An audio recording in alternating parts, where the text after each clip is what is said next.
Hello प्यारे बच्चों। आज के इस वीडियो में हम सीखने वाले हैं कि वर्त की परिधि सरकमपेरेंस से संबंधित जितने भी टाइप के इम्पोर्टेंट पर्सन बनेंगे उन सबको अपन आज के इस वीडियो में डिस्कस करेंगे।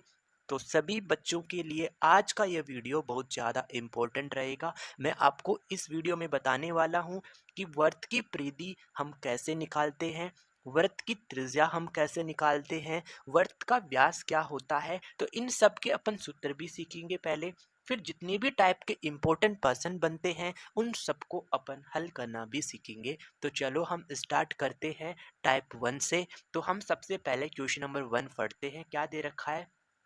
वर्त की परिधि ज्ञात कीजिए। हमें परिधि ज्ञात करनी है जिसकी त्रिज्या 10.5 सेंटीमीटर है। हमें त्रिज्या दे रखी है और हमें वर्त की परिधि ज्ञात करनी है। तो सबसे पहले मैं वर्त बनाता हूँ। तो मैंने यहाँ पे क्या किया, एक वर्त बनाया।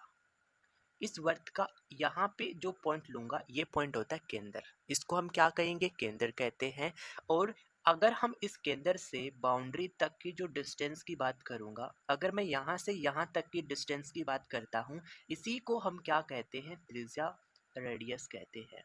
इसी को हम क्या कहते हैं? त्रिज्या, रेडियस कहते हैं, जिसको हम स्मॉल आर या कैपिटल आर से शो करते हैं। इसका मान हमें दे रखा है 10.5 सेंटीमीटर। कितना दे रखा है? 10.5 सेंटीमीटर दे रखा है। ओके, हमें क्या ज्ञात करना है? इस वर्त की परिधि ज्ञात करनी है। तो प्यारे बच्चों, मैं आपको बता दूं कि परिधि क्या होती है। अगर किसी व्यक्ति को इस बिंदु पे खड़ा कर दिया जाए और वो इसकी बाउंड्री पे एक चक्कर कंप्लीट करके वापस इसी बिंदु पे वापस आ जाएगा, तो उसने कितना दूरी तय किया, उसी दूरी को हम क्या कहते हैं? परिधि कहते हैं। तो हम इस दूरी का मान कैसे निकालें, उसके लिए क्या फॉर्मूला होता है, क्या सूत्र होता है, वो मैं सबसे पहले आपको समझाना चाहता हूँ। तो समझिए, मैं यहाँ पे लिख लेता हूँ वर्त की परिधि। वर्त की परिधि बराबर क्या आ जाएगा? देखो, जब वो कंप्लीट एक चक्कर लेता है तो वो कितना डिग्री कोण बनाता है? 360 डिग्री का कोण बनाता है। और अगर मैं इसको रेडियन में बात करूं तो हम कहते हैं 2 पाई। 2 पाई का वो कोण बनाएगा। पाई क्या होता है अभी मैं आपको ये भी समझाऊंगा। इनटू कर देंगे हम इसको किससे? रेडियस से गुना। रेडियस से गुना कर देंगे तो वर्त की परिधि का फॉर्मूला हमें क्या मिल गया? 2 पाई आर। आपको याद रखना है वर्त की परिधि का फॉर्मूला क्या होता है? 2 पाई आर होता है। यहाँ पे आपको पाई का मान हमेशा अगर भिन्न में लोगे तो 22/7 रखना होगा। भिन्न में 22/7 लेना है। और आपको अगर पाई का मान दशमलव में लेना है तो 3.14 लेना है। याद रखिए, अगर आपको पाई का मान भिन्न में लेना है तो 22/7 रखना है और दशमलव में लेना है तो 3.14 आपको लेना है। तो समझ में आ गया इस वर्ग की परिधि हम कैसे ज्ञात करेंगे, उसका सूत्र क्या होता है। एक छोटा सा पॉइंट मैं आपको और बता देता हूँ, उसका यूज अपन आगे करने वाले हैं। अगर हम इस सेंटर से, इस केंद्र से इधर बाउंड्री गए तो हमें त्रिज्या मिली। अगर मैं इसके अपोजिट इसी केंद्र से इधर जाऊंगा बाउंड्री तक तो भी हमें क्या मिलेगी? ये भी क्या होगी? त्रिज्या होगी। यानी इस केंद्र से बाउंड्री तक आप कहीं पे भी चले जाओ, हर तरफ हमें क्या मिलेगी? त्रिज्या मिलेगी। लेकिन इस बाउंड्री के इस बिंदु से अगर मैं यहाँ तक की बात करूंगा तो हमें इस दूरी को क्या कहेंगे? R plus R. यानी ये क्या आ जाएगी? त्रिज्या आर प्लस आर आ जाएगी ये दूरी। अगर मैं इस बिंदु से इस बिंदु तक की बात करूंगा तो इसको हम क्या कहेंगे? ये दूरी आर है और ये दूरी आर है, तो दूरी को हम क्या कहेंगे? आर प्लस आर कहेंगे। यानी आर प्लस आर कितना बन जाएगा? जुड़ के 2 आर बन जाएगा, इक्वल टू। और इसी दूरी को हम क्या कहते हैं? व्यास कहते हैं, जिसको हम यहाँ पे स्मॉल डी से शो करते हैं। तो आपको याद रखना है कि वर्त का जो व्यास होता है वो त्रिज्या का दुगुना होता है। वर्त का व्यास त्रिज्या का दुगना होता है। आपको इस पॉइंट को दिमाग में सेट कर लेना है। ओके, अब हम इस क्वेश्चन को सरल करते हैं। इन सभी फॉर्मूलों का उपयोग करूंगा मैं आगे वाले सभी क्वेश्चन के अंदर, तो आप याद रखना। वर्त की परिधि हमें इस क्वेश्चन में ज्ञात करनी है। तो 2 × पाई मैं यहाँ पे किस में रखता हूँ? भिन्न में रखता हूँ, तो 22/7 आ जाएगा। इनटू में आर यहाँ पे त्रिज्या है और त्रिज्या हमें इस क्वेश्चन में दे रखी है 10.5 सेंटीमीटर दे रखा है। आप यहाँ से सरल कीजिए।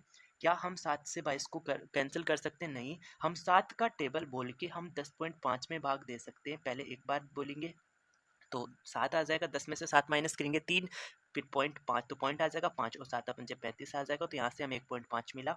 यहाँ पे मैं इस 22 को ऐसा कर सकता हूँ, और जब मैं 2 से गुना कर दूंगा 1.5 को, तो कितना आ जाएगा, 3 आ जाएगा। और जब 22 को 3 से गुना करूंगा तो कितना आ जाएगा, 66 सेंटीमीटर। 66 सेंटीमीटर। इस त्रिज्या 10.5 सेंटीमीटर वर्त की हमें क्या मिल जाएगी, परिधि मिल जाएगी। तो क्या सभी बच्चों को समझ में आया कि अगर हमें एक वर्त की त्रिज्या दे दे और हमें उसकी परिधि ज्ञात करनी है तो हम कैसे ज्ञात कर सकते हैं। अब हम टाइप नंबर 2 डिस्कस करते हैं।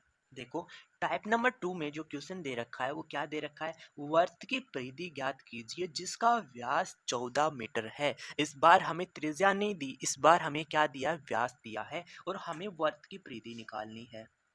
वर्त की परिधि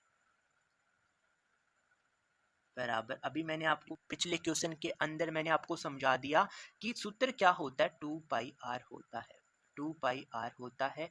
और मैंने आपको पिछले क्वेश्चन में यह भी बता दिया था कि जो व्यास d होता है उसका मान हमें कितना दे रखा है, 14 मीटर दे रखा है। लेकिन इस व्यास को हम त्रिज्या के फॉर्म में क्या लिख सकते हैं, 2r लिख सकते हैं। यानी त्रिज्या का दुगना व्यास होता है, उसी का मान हमें कितना दे रखा है, 14 मीटर दे रखा है। यानी इस क्वेश्चन में जहाँ पे 2r आएगा उसकी जगह हम कितना रख देंगे, 14 मीटर रख देंगे। आप यहाँ से r का मान निकाल के भी यहाँ पे रख सकते हैं, लेकिन अगर तुम्हारे पास ऐसा फॉर्म बन रहा है तो फिर हम क्या करेंगे, मान ऐसा कैसा रख देंगे, इक्वल टू। देखो क्या यहाँ पे मैं ऐसा लिख सकता हूँ, पाई इंटू इस 2r को मैं पास में लिख देता हूँ। 2r को मैंने एक साथ लिख दिया क्योंकि मल्टीप्लाई में तो है तीनों, और इसका मतलब भी वही है, कोई चेंज नहीं है। अब हम क्या करते हैं, पाई की जगह तो बिन में वैल्यू मैं आपको बता चुका हूँ 22/7 होता है, इंटू इस 2r का मान हमें क्वेश्चन में दे रखा है 14 मीटर। इस 2r का मान हमें क्वेश्चन में कितना दे रखा है, 14 मीटर दे रखा है। आप 14 में 7 का भाग कितने बार दे दोगे, 2 बार। 7 दूनी 14, और 22 को आप 2 से गुना करेंगे तो 44 मीटर। इस व्यास 14 मीटर वाले वर्त की हमें क्या मिल जाएगी, परिधि मिल जाएगी। तो सभी बच्चों को टाइप नंबर 2 समझ में आ गया होगा कि अगर आपको वर्त का व्यास दे दे और परिधि पूछे तो आप कैसे उसको हल करेंगे। टाइप नंबर 3 बहुत इंपॉर्टेंट है, हम उसको डिस्कस करते हैं। यस, देखो जो 3 नंबर टाइप दे रखा है उसमें क्वेश्चन क्या दिया, वर्त की त्रिज्या ज्ञात कीजिए जिसका परिधि 176 सेंटीमीटर है। अभी तक के क्वेश्चन में हमने क्या किया था, वर्त की परिधि ज्ञात करवाई, हमें त्रिज्या दे रखी थी या फिर हमें व्यास दे रखा था। इस बार हमें उल्टा क्वेश्चन पूछ लिया, हमें परिधि दी हुई है और हमें वर्त की त्रिज्या निकालनी है। तो क्या निकालना है, हमें त्रिज्या त्रिज्या निकालना है, जिसको हम किससे शो करते हैं, स्मॉल r से हम शो करते हैं। तो हमें इसका मान निकालना है, और हमें क्या दिया है, वर्त की परिधि। वर्त की परिधि कितना दिया है, 176 सेंटीमीटर। 176 सेंटीमीटर दिया है। तो हम क्या करेंगे, इसका फॉर्मूला लगा देते हैं। वर्त की परिधि निकालने का फॉर्मूला क्या होता है, 2πr। 2πr इक्वल टू हमें कितना दिया है, 176 सेंटीमीटर। 176 सेंटीमीटर दिया है। देखो अगर किसी बच्चे को कोई डाउट रह जाता है तो आप मुझे कमेंट करके ज़रूर बताया करो। जब भी मैं नेक्स्ट वीडियो लेके आता हूँ तो उसके अंदर आपके कमेंट्स को देख के जिन भी टॉपिक में डाउट रहता है उनको मैं डिस्कस करता हूँ। तो आप मुझे कमेंट करके ज़रूर बताया करो। अगर आपको समझ में आ जाता है तो आप मुझे पॉजिटिव कमेंट किया करो, और समझ में नहीं आता तो आप मुझे कमेंट करके ज़रूर बताया करो। देखो अब हम इसको सरल करते हैं आगे। 2 की जगह 2 आएगा, पाई को हम क्या बनाएंगे, फ्रैक्शन में तो लिखते आए हैं 22/7, इंटू हमें इस r का मान तो पता नहीं तो आप इसको r की जगह r रहने दो, इक्वल टू क्या आ जाएगा, 176 सेंटीमीटर आ जाएगा। तो हमें यहाँ से किसका मान ज्ञात करना है, r का मान ज्ञात करना है। तो देखो r को तो मैं इधर रखूंगा, इक्वल टू 176 अपनी जगह ऐसा का ऐसा रहेगा। अब देखो यहाँ पे 7 किस में है, भाग में, तो यहाँ पे कहाँ आ जाएगा, गुना में आ जाएगा। और यहाँ पे 2 इंटू 22 गुना में था, तो यहाँ पे कहाँ आएगा, भाग में आ जाएगा 2 इंटू 22। अब आप इसको सरल कर लो, यहाँ से तुम्हें किसका मान मिलेगा, r का मान, त्रिज्या का मान मिलेगा, वही हमें ज्ञात करना था।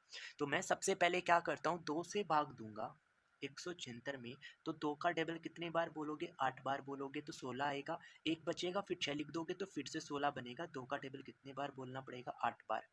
अब हम 22 का टेबल 4 बार बोले तो कितना मिल जाएगा हमें,